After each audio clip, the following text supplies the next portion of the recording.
There is speed at Michigan, but also accidents. During the Michigan 500 earlier this year, there were many. Phil Kruger, not seriously injured. Al Unser Jr. and Chip Ganassi. Little Al is back. Chip continues to recover. On the last lap, Pancho Carter hits the wall, narrowly missing Rick Mears.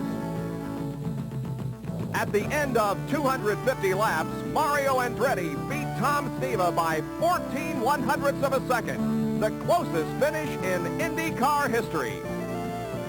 Last September here at Michigan, the winner was Rick Mears, but Mears is out with injuries suffered 2 weeks ago in Canada and has been eliminated from the points battle. And it was a 4-point difference for second place. And there is Tom Sneva moving in on Mario Andretti. Right now, Sneva is behind Mario, as Bob mentioned, by 11 points. And he's trying to gain a few markers on Mario right now. That's Mario on the left-hand side of your screen, the bright red. And we have a crash in turn number 3. 2 or 3 cars involved in between turns 3 and 4. It looks like John Paul Jr. has met with the outer cement. That scene right there is midway between the third and fourth turn. And Larry, there's also a car to the inside of the racetrack down in the grass, and it looks like, well, we will hold off on identification of that car. But John Paul Jr. is indeed involved, and that car is sitting up high. It is a yellow car, we know that, but we will again hold off on any positive identification until it is given to us by the CART officials. The safety vehicles have arrived on the scene as the pit stops are being made. Johnny Rutherford is in for his pit stop, and so is Mario Andretti, as we get a good look of him as the pit crew goes to work on that car, fueling it up. John Paul, meanwhile, is getting out of his car. He's walking rather slowly and gingerly down the high banks. Obviously, he is shaken up somewhat, but it looks like that he is not seriously injured. Well, John Paul, of course, has been in a number of race cars this year. The ride that he started the year out with decided to not finish the season. And John has been in a number of cars the past few weeks. The man who won the Michigan 500 at this very racetrack in his rookie season on the trail, a guy who's looking forward to the 1985 season, hoping that he can land a ride. Potentially one of the finest racing drivers, young John Paul is, really in this division.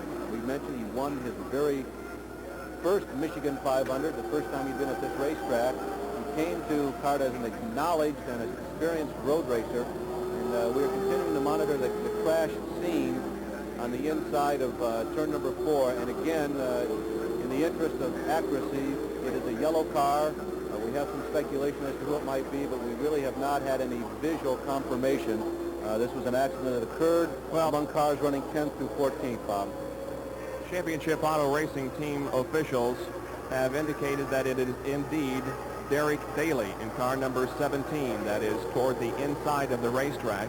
The ambulance has arrived on the scene. You can see the workers still trying to get him out of the car, but this situation of a driver being trapped in the car really means nothing, because the cars are made to break away and to perhaps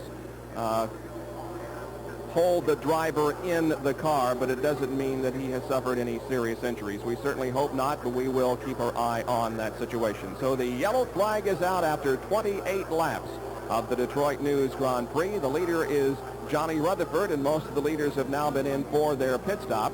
Second is Mario Andretti. Third is Tom Sneva. Fourth, Al Unser Jr. And running in fifth position is Al Unser Sr. That's the way they stand at this point. 9 cars out, 30 In still under yellow at Michigan International Speedway, and the crews continue to work on extricating Derek Daly from his crashed race car. He was involved in a 2-car accident in turn number 3 with John Paul Jr. John Paul Jr. is out of his car and is not seriously injured, but the work continues on Derek Daly. Well, Danny Sullivan out on the racetrack motoring on under the caution flag has been talking with his crew the last couple laps, so we'll see if we can tune in on Danny. Danny, this is Larry Newber up in the ESPN control booth. Can you read us? Yeah, I hear you. I'm sorry, you're a little bit faint. How about this, Danny? Coming in a little better now? Yeah, that sounds a little better. Okay, Dan, we did not have a good vantage point of what happened there in number 3. Did you happen to be perhaps behind that and see it develop? No, I didn't see anything at yellow came on, it must have just happened behind me because I was going into turn 1 with Alan for senior, so I didn't see anything. Well, Danny, about your particular situation, obviously a lot of things changed between qualifying and today, and you were backing up, weren't you, pal? Well, I was. We developed right at the very start a pushing problem where the front end's not really working and it's just plowing up toward the wall. And all the adjustments I could do here in the cockpit didn't seem to make any difference. So I hope we've fixed that during the pit stop with a new set of tires and a slight adjustment. Well, Danny, we hope you're the best, and looks like anything is going to be a little better than what you had going those first 25 laps. Well, I sure hope so. We got a lot of catching up to do now, but hopefully everything will go well. Okay, Danny, we'll let you get back to work. Thanks. Thank you. An update in turn number 3. Derek Daly has been taken from his race car. He is under the best of care. Dr. Steve Albee is the cart doctor who is right there to the left of your screen in the blue. There is an excellent medical facility here at the track itself. He will be given preliminary medication and check over there. If the injuries are so serious that he must be transferred to another hospital, they can do it either by ambulance or they can do it by helicopter. Well, unfortunately, this type of high-speed racing is very definitely given to high-speed accidents. And Larry Nuber had an opportunity to examine some of the past accidents that have occurred here on this high-banked oval at Michigan. By mid-season, a lot of the racetracks in the trail begin to resemble a road map when you look at the racing surface. Oftentimes, these lines will mark off previous victories and glories. But if you've left your mark on the speedway, like these skid marks here, those of Chip Ganassi and Al Unser Jr., chances are you have recorded a disaster. These lines go all the way down to the inside guardrail. That's where they end up. Sometimes on that road map, in the middle of an otherwise perfectly straight superhighway like the backstretch, you'll find a kink in the road. Remember Pancho Carter's hard right in the middle of the Michigan 500? Our triptych even shows foliage and topography, the high banks of the Michigan International Speedway. And the trail isn't always just horizontally two-dimensional. Sometimes it even is vertical and goes right off the map. Sometimes you really wonder about the engineers of this road system. The highways and the byways on occasion intersect in a very confusing fashion. Intersect, or is it collide? So more skid marks have been added to the road map in turn number 3. There is the car of John Paul Jr. that was involved in the accident. It's on the tow truck and being taken from the race course.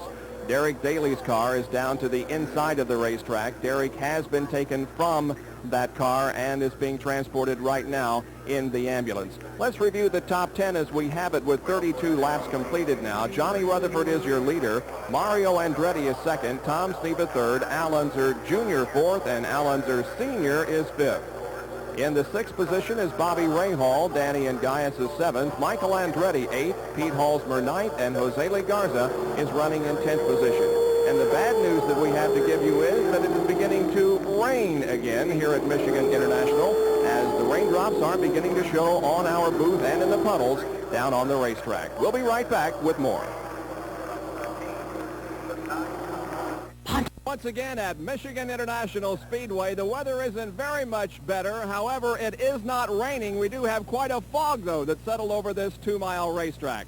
Good afternoon, everybody. I'm Bob Jenkins. We have 2 stories to update you on before we start this event. First, Derek Daly, injured in yesterday's crash. Derek underwent 3 hours of surgery last night to prepare the bones in his broken legs.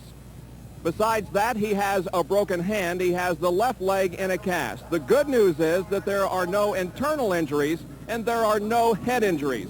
Derek is reported to be awake and alert.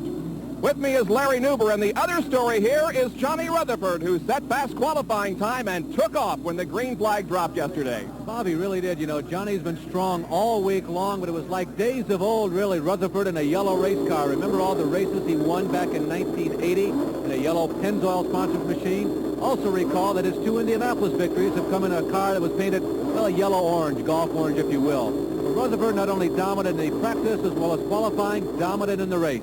Andretti and Tom Sneva gave chase, but just could not seem to be able to reel in Johnny Rutherford. visor on the helmet. But a big disappointment for Tom, particularly because he is the one chasing Mario in points.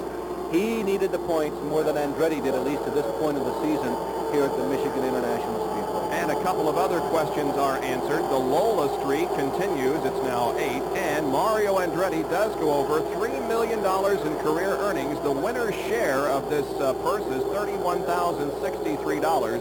So he's well over $3 million in career earnings now. Sorry.